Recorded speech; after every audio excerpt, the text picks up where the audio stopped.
I'm Terrence James, and you're watching another episode of Neutral Reviews, where we do real reviews for real decisions. And today, we are looking at the 2022 Porsche Taycan GTS, and I have borrowed the keys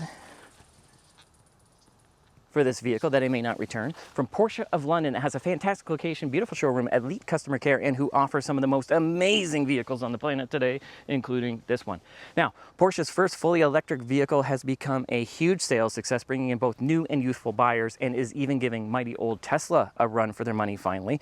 And the GTS has always been a very popular trim in the middle of their lineup for the person like me that loves the idea of driving a 911 GT3 every day, but then quickly remembers that they're not 20 anymore and realizes they need a car that they can both hold a conversation and their bladder in.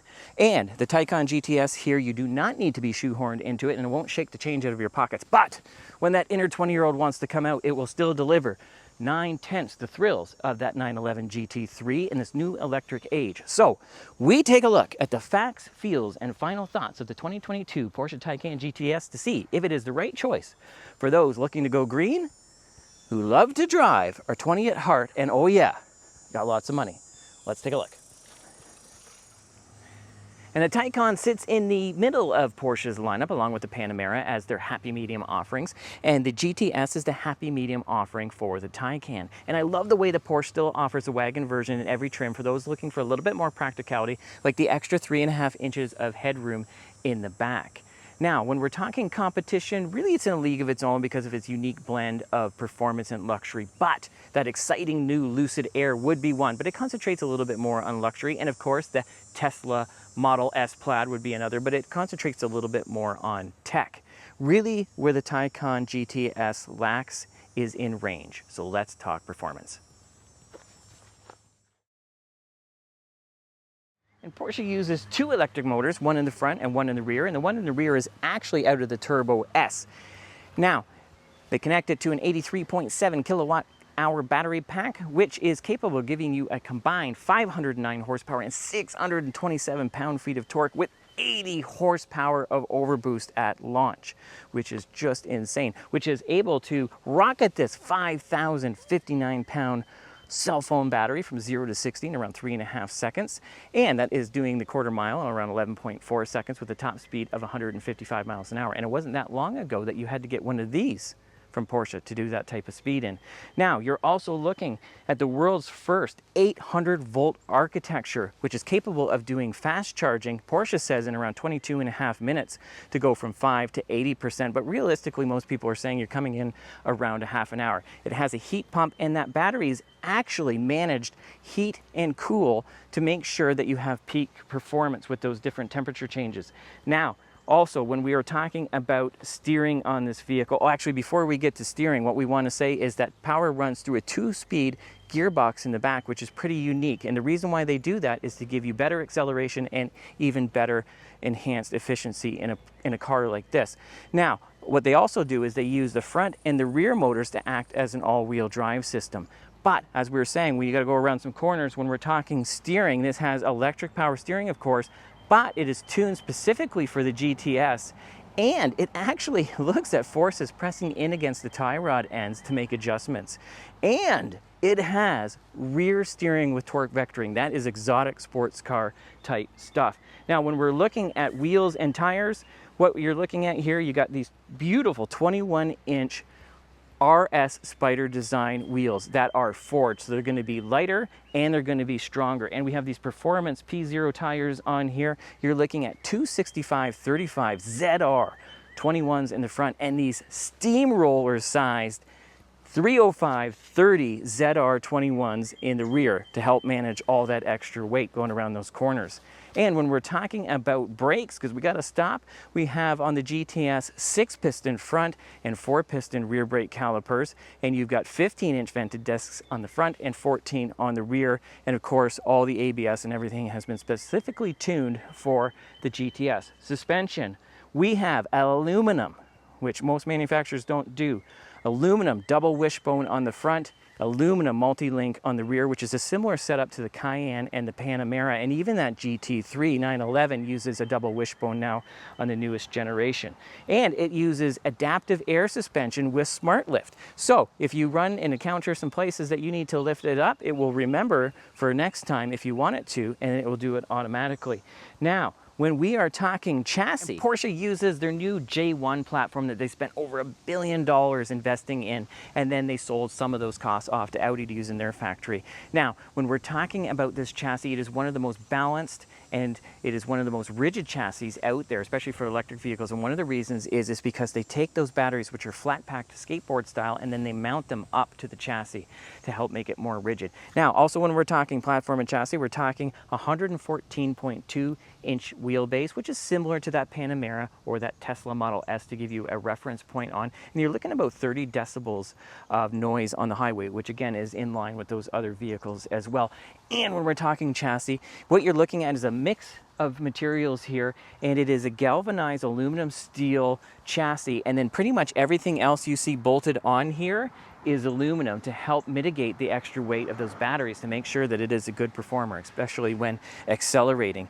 Now, also when we're talking chassis, it does use stability control, and it's been enhanced for the GTS, and all of these systems run through the brains of the operation for the chassis, which is that 4D Porsche chassis control. And when we come back here, I don't see any exhaust because it's an electric vehicle. However, it does make a noise and it sounds like this. Now, what Porsche actually did was they recorded all the different sounds that the Taycan makes and then enhanced it and made it more aggressive for the GTS. And I would have to say, I don't believe that Porsche recommends attaching anything, any urban lifestyles, to the back of your Taycan. So now that we have looked at the facts, let's take it for a drive and see how they feel. Okay, we're gonna do our traffic light Grand Prix acceleration test. Like, we got a load full of execs in the back. So we're actually gonna do a real launch this time for once, because we got a performance vehicle. So we're gonna put this down into drive. We got our left foot on the brake, give it a little bit of gas, and away we go. Woo! Oh, that's just not even right. Well, that's well over 100, so. Yeah. So, I don't even know what to tell you about that. That doesn't make sense to me. This thing is giant. It's 5,000 pounds or more, and that scared me a whole bunch. But, to be honest with you, when you're just driving around town and you're not doing a wild launch like that, it is probably the most docile, easy to drive accelerator pedal I've ever driven. Okay, so similarly, we are going to do our emergency style brake test. Like, we got a load full of execs in the back, and we hope all their cell phones don't come flying up here with us. So let's go. Oh boy. Okay, that's too fast again, and we're going to go hard on the brakes. Okay, and again, that just doesn't make sense. 5,000 pounds, that's, I don't know. That was ridiculous.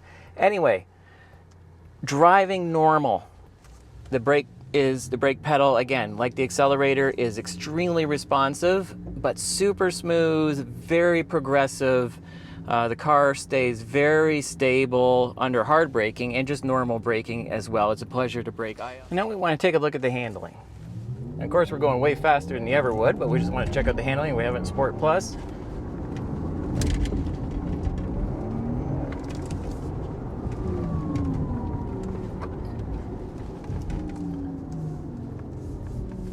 As you can see, that handled extremely well. Now, when we're talking styling, I must be getting old because I actually like the way this looks. And that's saying something, because I used to be one of those purists who was disgusted when they started bringing out bloated 911s. But this vehicle to me looks athletic, and it has a sophisticated practicality about it that I think really is going to be the new template for the sports sedan of the electric future. And that continues on in here as well, especially in the GTS. My inner 20-year-old loves it in here with the race text or the Alcantara. I love the two-tone. I love the color choices in here, all the different contrast stitching. The material choices are incredible. Obviously, everything in here in a Porsche just fits really well. Like, the fit and finish is incredible. It feels like you're in a tank, and really are. It's over 5,000 pounds, as we said.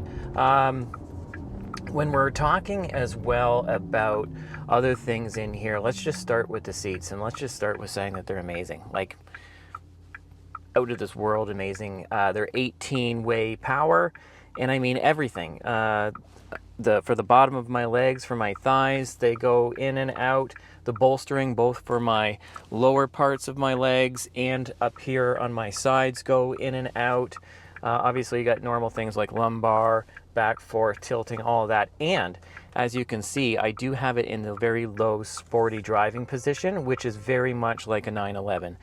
You are sitting very, very low. I have a two-door sports car as well, rear-wheel drive sports car, and this sits very much similar to that. You sit out nice and low. Now, with that being said, you're going to steal a lot of leg room, or not so much leg room, but foot-toe room, as you can see, for those poor people in the back, because otherwise that is a very comfortable space. But these seats have a lot of adjustment, as we said, and you can lift them up quite high, a little bit like a perch or a minivan style, and then you have all kinds of toe room back there, and there is a fair amount of leg room. Really, the only way you suffer back there when you're sitting is with height, and that's where that wagon's going to come in with that extra 3.5 inches of headroom. So if you have shorter people or kids, or you just don't care, then this is fine. I personally am a sedan person myself, because I think it's a little sportier. I know people like that Sport Turismo, and it is good looking, but to me, I'm a sedan person. But if you do need the extra room, you'd have to go with that wagon. Now, those seats back there, if we want to keep talking about seats, are the most incredible back seats I've ever seen in my life, and they're actually very comfortable as well. Now, that seat there in the middle, that is not a seat on this version, and you got a little tray there and your cup holders, which again is saying something for Porsche, because there was a long time where Porsche wouldn't give you cup holders, period, and you have lots here, and they actually work. You got two here that work. Things go in and out of them nice, and they're a nice size. You got lots of space in the door pockets. In here, as you can see, this is where your wireless charger is. That also works pretty good. And there's a little bit of storage space in there. You have storage space underneath this console here, kind of like a lot of the SUVs and things, so you can tuck a lot of stuff in there as well. Glove compartment, and thing I like with Porsche is it's also felt lined, so if you do have stuff in there, for the most part, it doesn't rattle around and make a lot of noise. But I'm not done with these seats, because these seats, I could do a whole show on these seats. They're ventilated, and the ventilation works good. There's 3 modes to them. They're heated. Again, they actually work. It's not just gimmicky or marketing. I think that they warm you up really good, even in super cold climates, or cool you down in a super hot climates like today, here where we are. And with that being said, I just like the perforated holes in them. I think they look really nice. I like the design. I like the stitching. I love the headrest, the Porsche crest, everything about them. I really, really do. So let's move on, because as I said, we could do a whole show on that. Steering wheel. Well, what are you going to say? It's the steering wheel out of the GT3. I'm pretty sure, anyway. So enough said, really. Works well, even when you're not doing GT3 type stuff, but it feels amazing in the hand. Leather wrapped, of course. You've got the center thing here because of the GTS, so you know where you are when you're going around those corners way too fast. Carbon fiber on here, the beautiful Porsche crest there, and like the GT3, you've got your drive mode selector right here. There's many different places you can change that, but right here it's nice and handy, and hey, it looks really cool as well. What else to talk about on the steering wheel here? It is telescopic, and it is tilting, and that is electronic, which is nice, and there's a lot of movement. And I complain all the time about vehicles having school bussy steering wheels, and not so much the physical steering wheel that you're holding onto, but just the angle of it. Not here, my friends. This is a true sports car. I'm sitting like in a sports car. It's a sports car steering wheel, and it's in a sports car position. All the switch gear, we're not going to go into it. It's a Porsche. It all works good, and it looks good. And with those seats, too, one of the switch gear things I wanted to mention, or the buttons, is its memory, too, if that matters to you. I believe there's 3 different settings. What else? There's not a lot of inputs in here because it's an electric car. So what I mean by that is, of course, we don't have paddles, we don't have a manual shifter, there's no e-brake handle, none of that kind of stuff. But This handles really, really well, and we're going to get it, or we've already talked about that type of stuff. But, you know, just in general, it feels really good in here. As we said, it's a nice blend in between sporty and luxury, not only in the material choices, but just in the styling in general. Now, one of the things that we have to talk about while we're in here is the fact that we've got screens everywhere. And I said, I think this is the template outside and in for technology and design for the future of EV, especially for performance vehicles. Now, one thing that I'd have to say with these screens, they're amazing, but it's a lot of duplication, right?